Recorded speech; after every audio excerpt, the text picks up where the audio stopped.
In this video, you're going to learn how to properly use the sample investment banking cover letter template. Now, the first question I want to address here before moving into anything else is whether or not cover letters actually matter in investment banking. Because you've probably heard different things about them. Some people say they matter a lot. Some people say that banks don't even read them. They just tear them off when you submit your resume. I've seen both scenarios happen. The short answer, in my view, is that cover letters can do you a lot of harm if you write them incorrectly, but a great cover letter, on the other hand, will not really help you all that much. So, similar to GPA and test scores, it's important to have at least a basic cover letter looking appropriate so that you can submit it, but don't go overboard and try to do everything perfectly because it really doesn't matter. At bulge bracket banks, oftentimes they don't even read the cover letter at all. Sometimes at smaller banks they care more, but for the most part, don't stress out too much over the cover letter because it doesn't matter nearly as much as your resume, networking, and other factors. Once again, cover letters tend to matter more if you're applying to boutiques or smaller places. They also matter more if you have an unusual background. So maybe you went to medical school, you started doing a residency, and then you stopped and decided you wanted to become a banker. Well, in that case, you might have to do some additional explanation in your cover letter. Cover letters can also matter more outside the US, especially in Europe, where banks place more of an emphasis on online applications, cover letters, CVs, and everything like that. So those are some scenarios where you might want to pay more attention to your cover letter. But regardless, to get started with this template now, just to point out a couple things overall, you see here that I'm using size 11 Times New Roman font throughout. The margins here, I'm using 1-inch margins around the entire page, and I recommend doing this for any type of cover letter that you have. Don't set the margins to be too low. I would say at least 1/2 inch to 3/4 of an inch on each side of the page. The font size should be at least 10 to make everything legible. With resumes and CVs, if you have too much information, you can make the font size smaller to fit everything in. I would recommend against doing that with cover letters. Try to make it always at least size 10, 11, 12 font, somewhere in that range. Also note that this cover letter is just one page. We have 4 paragraphs here, the address and other information at the top, an introduction, and then a signature conclusion at the bottom. Never go over one page. Sometimes people argue that if you have a lot of experience, you can get away with it. From what I've seen in investment banking, you just do not want to do this. Keep it to one page or else it will not get read. It may actually even hurt you if you go beyond one page. So always stick to one page here. Aside from that, also note that whereas with resumes, we saw that we had a couple different templates depending on whether you're a university student or currently working full-time or you're in business school. With cover letters, we really just have this one template and it works for pretty much all those situations. You may have to change it around a little bit, but it's not worth the effort of going through different templates and trying to pick which template to use because cover letters are really pretty much the same no matter where you're applying from and what your background is. So to actually jump into the mechanics and the structure of this cover letter now. So we see at the top we have your name, your address, phone number, and email address. Of course, make sure that all this information is correct. It goes without saying, but you'd be surprised how many people have typos or don't write down their correct email address or correct phone number here. You want to right align your information here at the top, and then the company that you're applying to, the bank that you're applying to, their information and the date should be left aligned here, as should the rest of the cover letter. One question that comes up here is what if you don't have a specific person's name at this bank? So what if you don't know the recruiter's name? Well, in that case, you can write in something like dear sir or madam. You could do that. You could write to whom it may concern. I think dear sir or madam is probably better. In any case, don't stress out too much if you don't have the person's name. Not worth doing hours of research to find this because once again, a lot of banks don't even pay close attention to cover letters. So don't worry too much about that. If you don't have it, just use dear sir or madam. Now moving into the body of the letter now. So the first paragraph, this is really an introduction, and this is where you can go in and do some name dropping. So you want to give your own name, of course, right here. And then after that, you want to immediately tell them what your status is. So maybe you're a 3rd-year economics major at Wharton, or maybe you're a business school student at Columbia, or maybe you're working at IBM in their business development division. So you would write something like that in this first sentence here, especially if you have large, well-known companies or universities or business schools. You definitely want to put those names here because they grab the person's attention, and the first paragraph here is really all about name dropping and attention grabbing. But even if you're not in that position, even if you go to a lesser known school, business school, or you're working at a lesser known or smaller company, you still have to list them here. And in those cases, you may want to place more of an emphasis on the next part of this paragraph, which, as you can see right here, is how you came across this firm, how you were introduced to them. Now, in this case, ideally, you want to be able to cite a specific person at the firm whom you met at an event or through networking or through other means, as I have right here. So you could say that I met John Smith at a presentation that you gave at our school on January 11th, and I enjoyed speaking with him about such and such about your bank. If you can, it's good if you have bank-specific information here that you discussed. You can always say something generic like your culture or working environment or deal flow or clients or something like that. But if you have some kind of bank-specific information that doesn't sound too artificial, you can certainly throw it in here.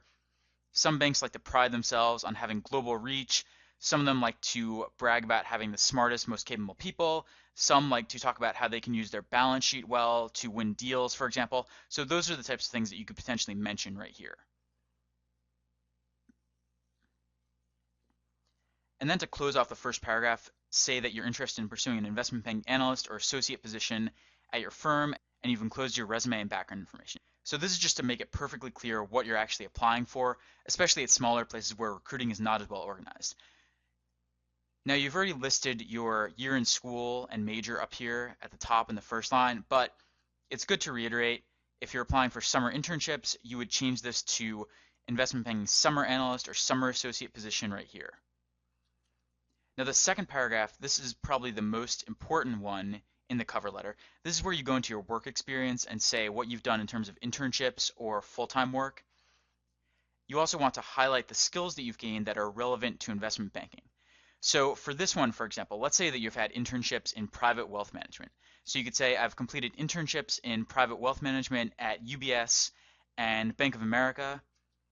Through this experience, leading teams, working with clients, and performing analysis on investments, I have gained analytical, leadership, teamwork, finance, accounting skills, anything of that nature. Don't go overboard here. Maybe list 2 or 3, so pick a few skills out of the ones that I have listed here, and you can go into them. And then you can close by saying that you honed any other relevant skills. So if you did something particularly technical, you could talk about how you honed your accounting or finance or valuation skills or something like that. Usually you can use the first part here to talk about qualitative skills and then the second part here to talk about more technical skills. It doesn't matter too much, but that's the basic idea. That's the basic outline for this paragraph. Now, if you are well beyond university level, you have many years of work experience, don't go into everything here. Don't write your life story. What you want to do is pick the 1 or 2 most relevant full-time jobs that you've had, full-time experiences that you've had, and simply go into them in a bit of detail here and talk about the skills that you've gained. If you have no work experience or minimal work experience, then what you could do instead is talk about clubs you've been in, talk about activities that you've done, talk about any kind of independent investing you've done on your own, if you've done any day trading of your own, anything like that. So shift the focus from work to activities and clubs if you don't have much in the way of work experience.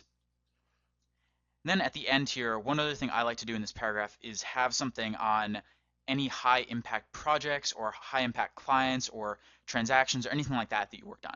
So maybe if you did a wealth management internship, going back to that example, you came up with a portfolio or an investment strategy that got your client a 20% return. Maybe if you're working in banking, you had to take over for a full-time analyst on a major $10 billion deal, let's say, and you did much of the modeling work on that despite the fact that you were only an intern. So you'd want to go into detail on something like that and talk about any kind of high impact project. If you don't know all the results, that's fine. But if it's some kind of deal or some type of case or anything like that that was very well known especially, then you definitely want to list it here. Once again, fitting in with our theme of name dropping here. So after you've gone into your work experience in the second paragraph, in the third paragraph here, what you want to do is tie together your work experience and background to the position that you're applying for. This is pretty simple, and paragraphs 3 and 4 here are really the easiest part of the cover letter because you can really just copy and paste this template. So what you want to say here is something like, given my background in wealth management and accounting and my analytical, teamwork, and leadership skills, I'm a particularly good fit for the investment banking analyst position at your firm. I'm impressed by your track record of transactions or clients or deal flow or anything like that. at, and put the bank name right here, and the significant responsibilities given to investment banking analysts or associates, and I look forward to joining and contributing to your firm. So really, this is just a templated few sentences right here. You're just tying together and summarizing your work experience and saying, hey, I've gained these analytical or teamwork or leadership skills, and they would be a good fit for being an investment banking analyst or associate. Then in paragraph 4 here, this is the conclusion. This is just where you're closing out and saying that your resume is attached, that they can contact you, your contact information is here, your phone number and email. You're listing it here. It's good to have it twice on your cover letter, once at the top right here, and then once in the final paragraph, just in case they're reading it on a computer, they don't have to scroll up again. Bankers do tend to be lazy. HR tends to be lazy. The easier you can make their job for them, the more they'll like you, the more likely they are to actually call you. But once again, paragraph 4 here is really just a template that you can copy and paste and fill in your own information. Now, when you're going through and creating cover letter templates and swapping in firm names, make sure that you do this correctly. Make sure that you're not leaving in Morgan Stanley if you're applying for Goldman Sachs, for example. So you do want to be careful of that as you're going through and creating templates here. Once you have this paragraph done, you simply conclude by writing your name and signature, and then you can put something at the bottom about enclosure, resume. I've used the word enclose and enclosed here to refer to the resume. If you're sending this via email, then you can say attached, or my resume is attached, or attached here at the bottom, resume, something like that. A couple other points here. One question that comes up is what to do if you have a more unusual background. So here we've assumed that you are someone in university or business school or someone who's been working for a few years. What if your background doesn't fit into that exactly? So going back to the example that I gave in the beginning, let's say that you had gone to medical school, done your residency, and then quit and decided you want to be an investment banker.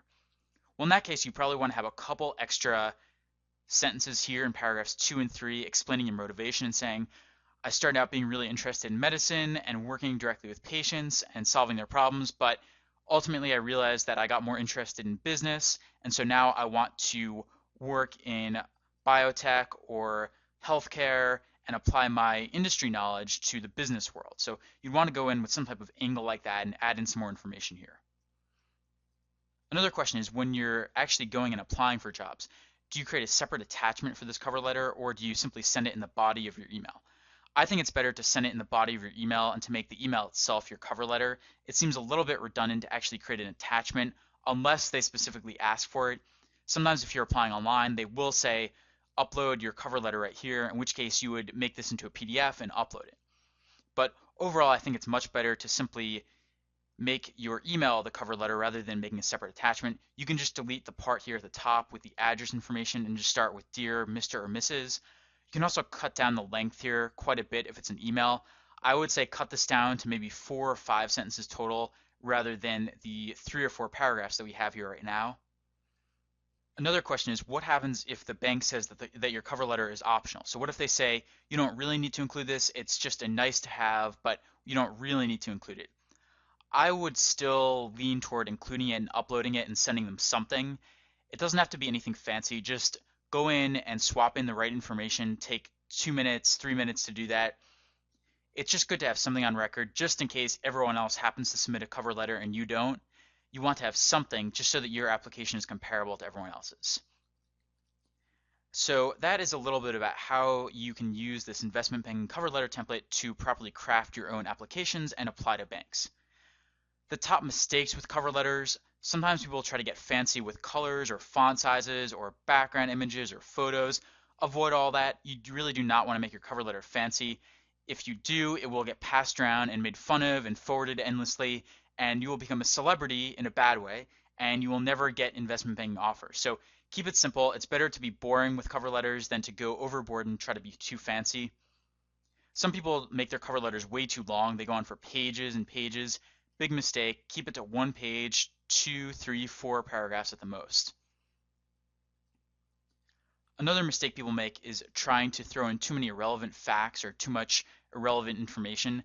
So talking about their interests and hobbies and their favorite ice cream and their favorite movies and all that kind of stuff. That is something that you may bring up in an interview if it comes up and you happen to be talking about it, but do not mention it in the cover letter. It just takes up way too much space, and unless it happens to be somehow relevant to what you're applying for, I would leave those out altogether. It's better to be too boring with a cover letter than to go overboard and to get people's attention in a bad way. Now, sometimes you do hear stories about people who write really impassioned cover letters and use those to win the attention of boutiques and somehow get into the industry like that. Sometimes that can work, but again, I would say it's a bad idea in general. You're better off spending your efforts and your time and energy on networking and on interviews and impressing like that and showing your passion like that versus spending all your time and energy writing a really fancy cover letter. So I would still recommend against doing that. I'm sure it does work sometimes. I'm sure some people have used it to break in, but overall, your time and energy could be spent more effectively on other areas. So that's a quick overview of how you use this investment banking cover letter template, how you tailor it to your own specific situation, some of the mistakes to avoid, and how you can use it to win investment banking interviews and offers.